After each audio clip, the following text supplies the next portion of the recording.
Hi there, welcome back. This is the part 2 video for session 6 of our series in Mark's Gospel. Thanks for coming back. Hope you've been and read the passage and watched the part 1 video. If not, go back and make sure you have a look at that and make sure you've really kind of spent a little bit of time in the passage before watching this video. It'll really help you to follow along with what I'm saying. I want to start today by saying, rather than going through the details of the passage one by one to start with, I want to start with 3 ways in which this incident is different. It stands out from the vast majority of other incidents we've seen so far in Mark. Firstly, note that there's no one else about. The setup for this one's quite different.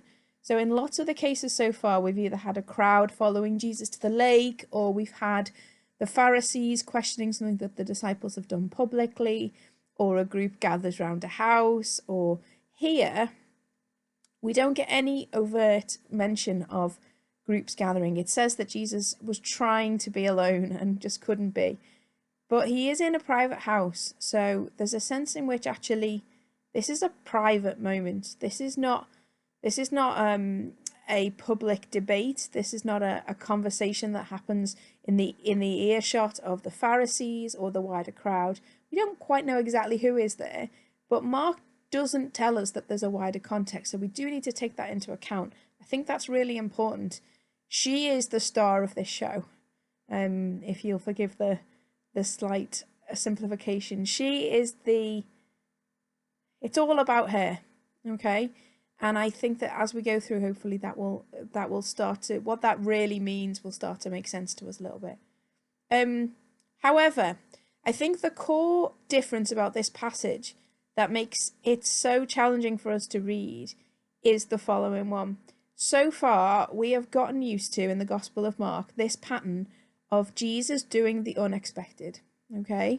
So far, in every situation we've seen, that Jesus either reaches out and heals somebody who doesn't deserve healing in the people's eyes, or somebody who is unclean, or somebody who doesn't, or he defies the Pharisees, or he does something that is unexpected, that isn't what you would have expected from a Jewish rabbi.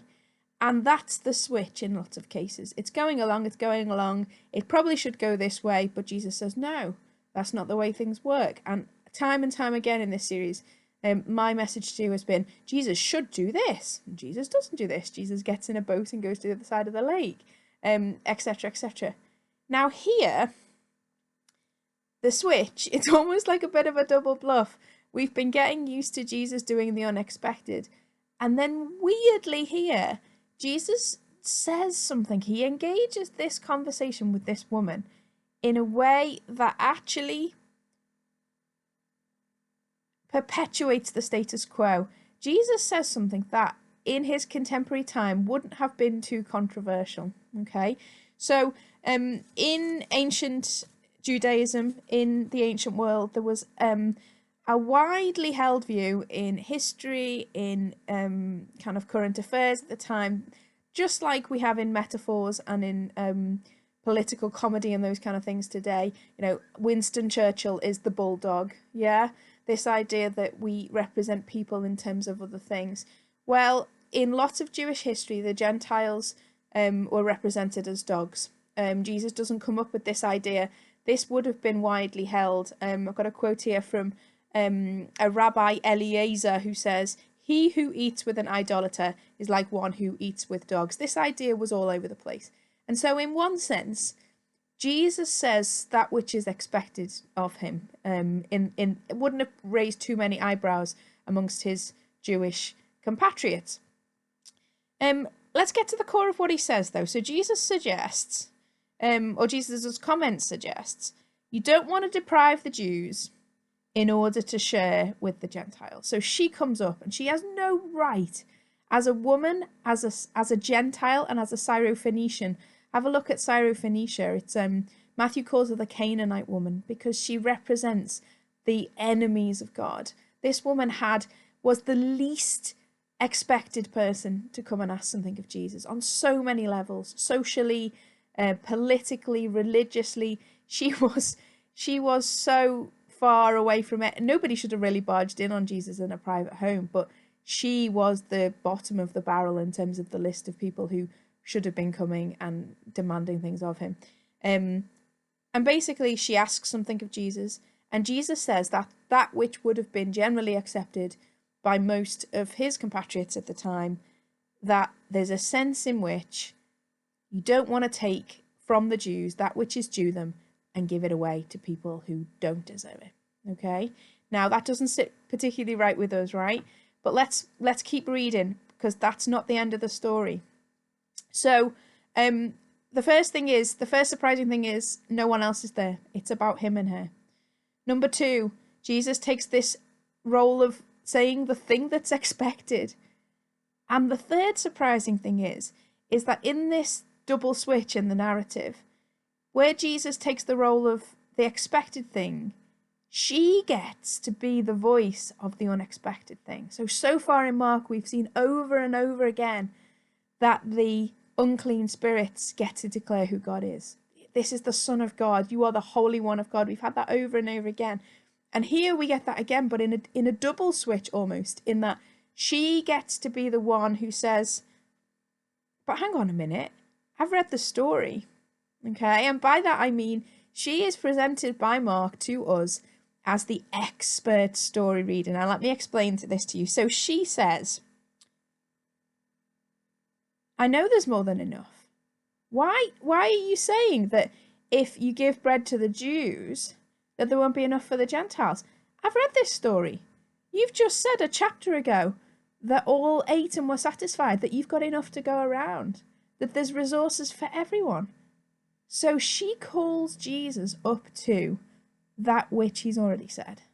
She brings back into the story these central ideas that the reader already knows. So let me give you an example of how this pattern is consolidated through the story. Earlier in the first video, I made the connection between Jairus's daughter and her healing and this healing here. Now, interestingly, in chapter 5, verse 43, the very first thing that is said to the daughter when she wakes up is Jesus says, give her something to eat. There's this pattern that Jesus is starting of the daughters being healed and being fed. Okay, so if you know the story, you know that's already happened. And there's a parallel here, as I've said. There's a parallel in the bowing. There's a parallel in the general pattern of how it happens and what goes on, and in the use of the phrase little daughter. So anybody who knows the story, who's been reading at this point, knows that the same thing's going to happen. Okay? Mentioned it a million times, but I'm going to say it again. Feeding of the 5,000 comes just before this. Okay? All ate and were satisfied. So Jesus kind of suggests that there might not be enough to go around, and she goes, hang on a minute, that's not who you are. That's not what's going on. And I've got 2 other references here. In chapter 7, verses 28, which is where we are, we get the food. And then in 8:8, so the bit we're not going to get to is the next story right after this, is another story of feeding in which all ate and were filled again, just in case you missed it, and 7 baskets of broken pieces, i.e. crumbs, are left over. So she's vindicated.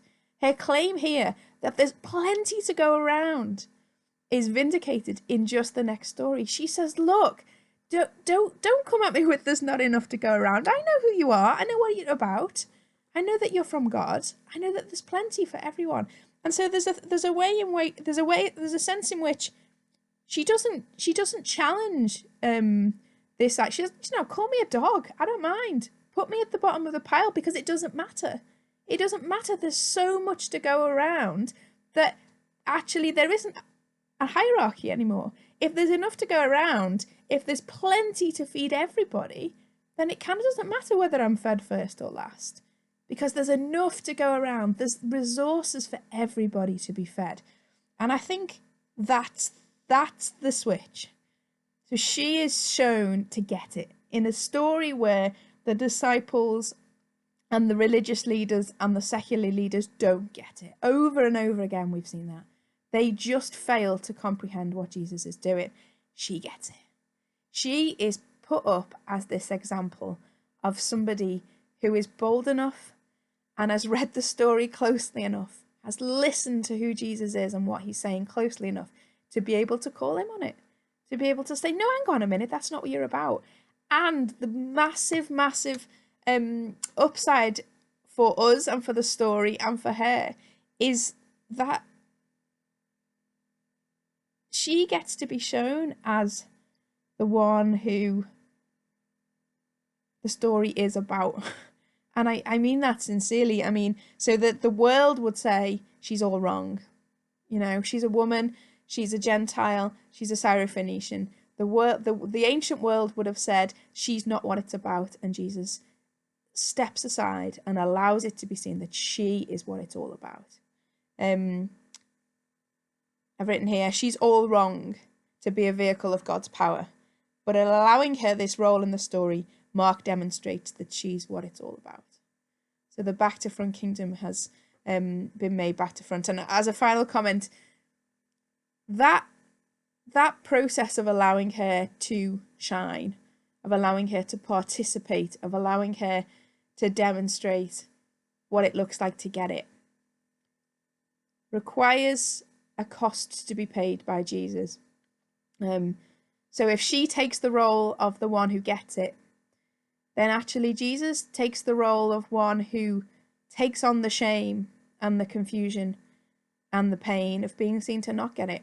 There's a sense in which actually the shame and that should have been hers, the social isolation and the shame and the pain and the sense of confusion that ought to naturally have been hers, is taken on by Jesus. And I think that is a beautiful shadow of what's about to come, in which the ultimate swap will occur, the ultimate way in which Jesus will take on that which we should have borne will come. So I really appreciate your patience there. I hope some of that makes sense to you.